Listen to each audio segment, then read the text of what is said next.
नमस्कार, मैं सुजाता मिश्रा और आज की स्टोरी बहुत ही ब्यूटीफुल है और बहुत ही इंटरेस्टिंग है। एक बार एक आदमी थे और उनका नाम था सर्वनिंदक।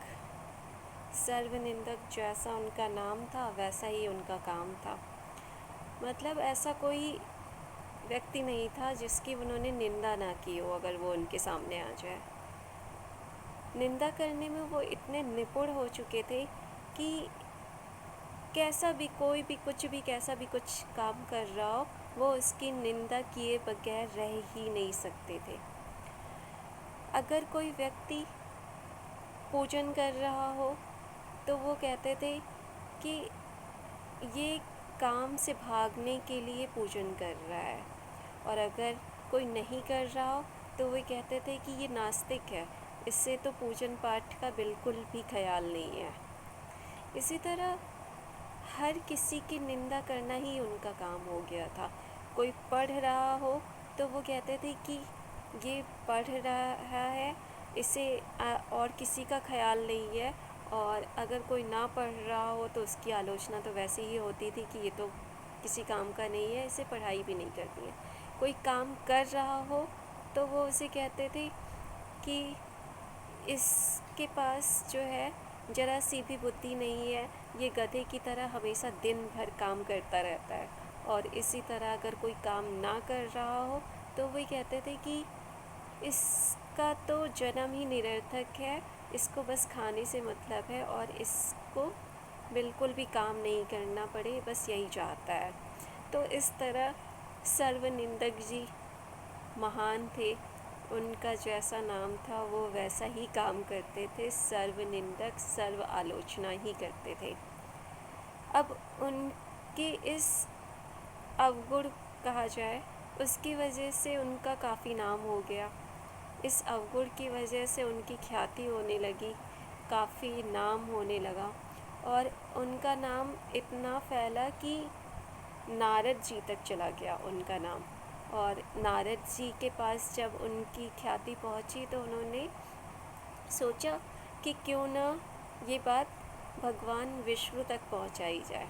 और तुरंत नारद जी निकल पड़े और जाकर विष्णु भगवान से कहा, अरे भगवान, आप यहाँ पर क्षीर सागर में आनंद ले रहे हैं और वहाँ पृथ्वी लोक पे सर्व निंदक महाराज हैं जो किसी को भी नहीं छोड़ते, वो हर किसी की निंदा कर देते हैं।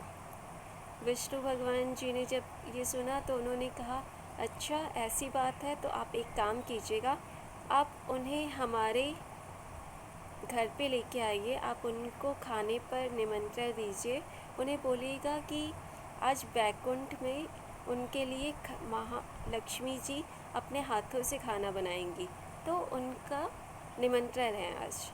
नारद जी काफ़ी खुश हो गए और वे तुरंत उनका यह दूत बनकर सर्वनिंदक जी के घर पे पहुंच गए। अब सर्वनिंदक जी के घर पे पहुँचे तो उन्होंने बताया कि ऐसे ऐसे भगवान विष्णु ने आपको निमंत्रण दिया है, खाने पर बुलाया है।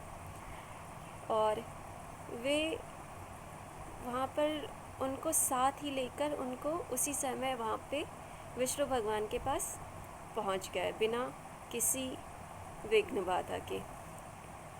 सर्वनिंदक जी विष्णु धाम में पहुँचे। महालक्ष्मी जी ने खुद अपने हाथों से उनके लिए खाना बनाया था। अब उनके लिए जितना खाना बनाया हुआ था माँ लक्ष्मी ने उनके लिए परोसा और सर्वनिंदक महाराज खाना खाने के लिए बैठ गए और वे बड़े तृप्त होकर उन्होंने भोजन किया। मज़े से उन्होंने जितनी थालियाँ परोसी गई थी खूब अच्छे से खाया और खूब पेट भर कर खाया।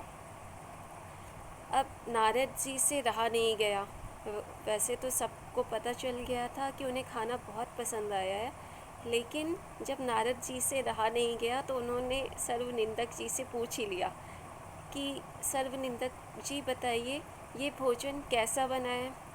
तो सर्वनिंदक जी तो थे ही निंदा करने के लिए फेमस और आलोचना करने के लिए। उन्होंने महालक्ष्मी जी को भी नहीं छोड़ा। उन्होंने कहा कि खाना तो बहुत अच्छा बना है, लेकिन इतना अच्छा खाना भी नहीं बनाना चाहिए कि कोई खाते खाते मर जाए। इसके बाद विष्णु भगवान जी और महालक्ष्मी जी दोनों काफ़ी हंस पड़े और उन्होंने कहा कि सर्वनिंदक जी, आपने तो महालक्ष्मी जी को भी नहीं छोड़ा और उनकी भी निंदा आपने कर दी। और विष्णु भगवान जी ने उनसे कहा कि मैं आपके इस बात पर काफ़ी खुश हूँ और मैं आपको एक वरदान देना चाहता हूँ, तो आप बताइए कि आप क्या चाहते हैं।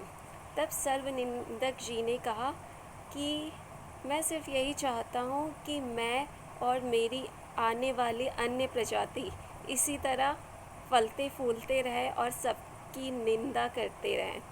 तो आजकल हर जगह आपको इस तरह की निंदा करने वाले लोग फूलते फलते दिखाई दे जाएंगे, और जो सबकी निंदा किए बिना थकते नहीं हैं, और वो उन्हें वरदान मिला हुआ है कि वो जितनी निंदा करेंगे दूसरों की, वो इतना ज़्यादा फलते फूलते रहेंगे। तो अगर आपको ये स्टोरी बहुत अच्छी लगी है तो प्लीज़ लाइक एंड कमेंट ज़रूर कीजिएगा। मैं सुजाता मिश्रा फिर से एक नई स्टोरी के साथ फिर से वापस आऊँगी, और थैंक यू। सब्सक्राइब कीजिएगा हमारे चैनल को। Thank you.